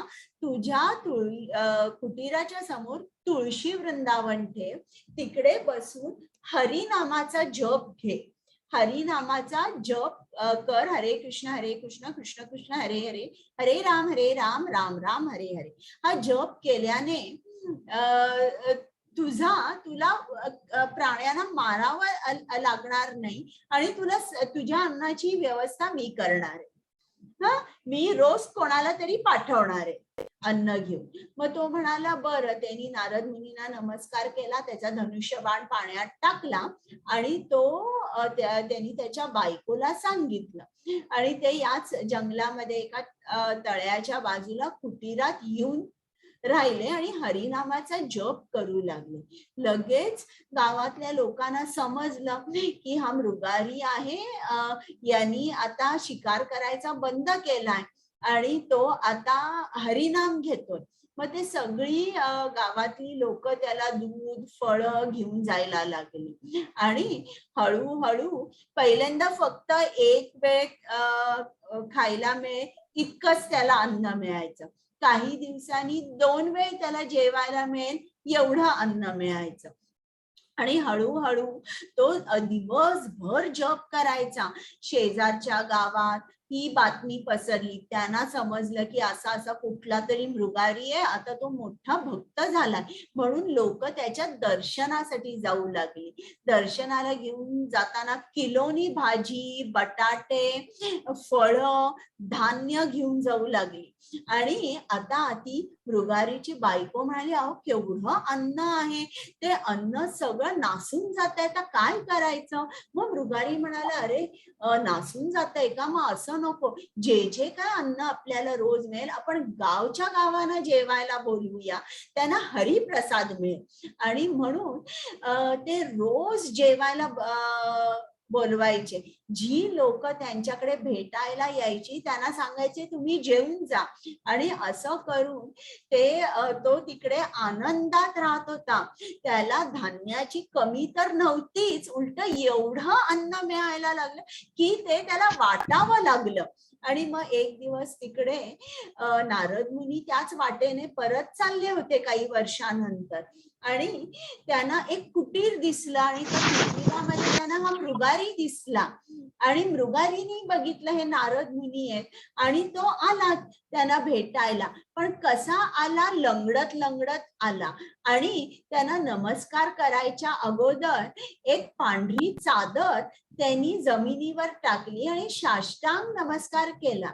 मग नमस्कार केल्यानंतर नारद मुनींनी त्याला विचारलं, अरे काय झालंय तुझ्या पायाला? तू का लंगडतोयस आणि तू का ही खाली चादर घालून नमस्कार का करतोयस?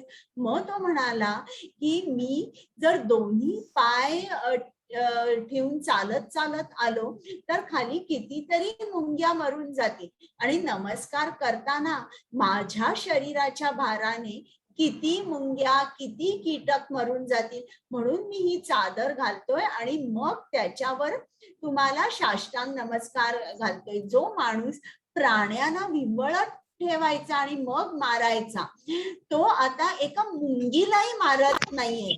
हे जे रूपांतर आहे, हे जे ट्रान्सफॉर्मेशन आहे, हे फक्त एक शुद्ध भक्त करू शकतो, इतर कोणी नाही. लवमात्र साधू संग सर्व सिद्धी होय, असं चैतन्य चरितामृतात लिहिलंय की अगदी लवमात्र जरी तुम्हाला साधू संग मिळाला तर तुम्ही असं समजा की तुम्ही या भौतिक जगातून मुक्त व्हाल. तर आता आपला अध्याय संपलेला आहे. आता मी प्रथम हे म्हणते गीता महात्म्य आणि मग तुमचे प्रश्न घेते.